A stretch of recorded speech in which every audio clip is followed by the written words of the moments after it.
Ni kita pergi beli basikal untuk budak kecil ni. So push bike yang ini push bike juga, tapi yang ni dah kategori umur 3-4 tahun. Yang ni baru setahun kita beli yang ni. Okey ke? Best ke? Best ke? Wah. Tu kedai Al-Falah. Jumpa kat TikTok, kita pergi sini. Baik punya ni. Yang ni ke?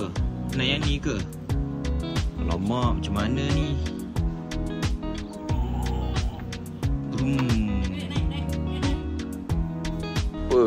Ni pun lawa agak. Tapi banyak duit ni aku rasa nak beli ni. Saya ada angin tu. Dia tak getah. Ada Beetle, Lambo. Anak aku ni dia memang suka ball. Boh. Kat sini banyak jual mainan-mainan dewasa. Dewasa.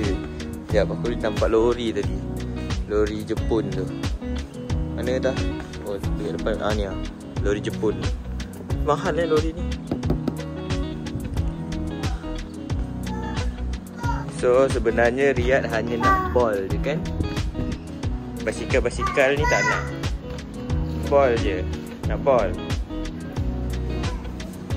Okay. Abang ni dia dah lap-lap.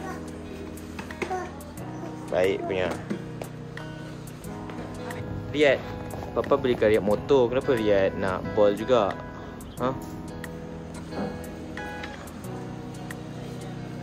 Pakai motor tu bawa jumpa ball. Dah beli basikal, lepas tu dapat ball satu. Jadi lepas tu orang perempuan saya, orang rumah saya, dia nak minum caji pula. Okey, depan ni ada caji, kita pergi caji dulu. Sekarang ni Papa tak boleh pangku Riyad tau, sebab Riyad berak. Tengok ayam tahi dia. Viewers semua nak tengok ke tahi dia? Tak boleh.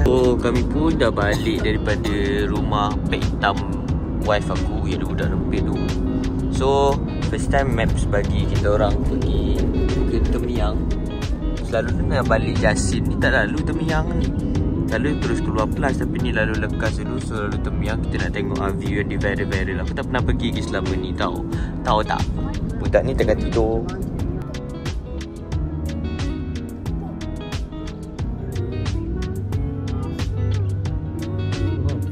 Kau mana bang?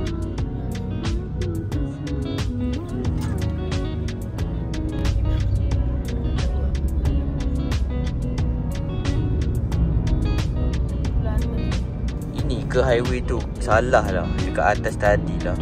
Tak apalah, sambung je lah vlog. Nanti outro pula.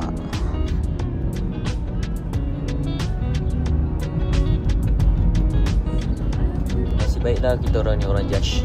So pergi ni balik Jashin tak jam sangat, tapi balik ke KL ke sana jam gila. So depan ni ada kereta golf. Kereta U terus. Pada I main ni je lah. One day I will buy what we gonna buy. Tapi ni I tak nak. Titi lah Titi. Baru 5 minit cerita tak jam. Terus jam.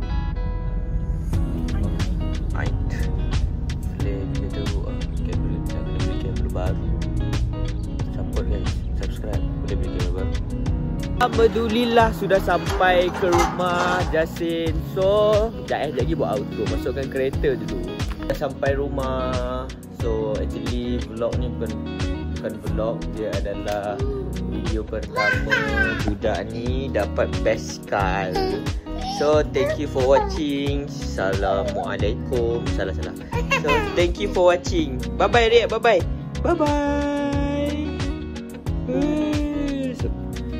Jumpa the next video. Satu hari satu vlog.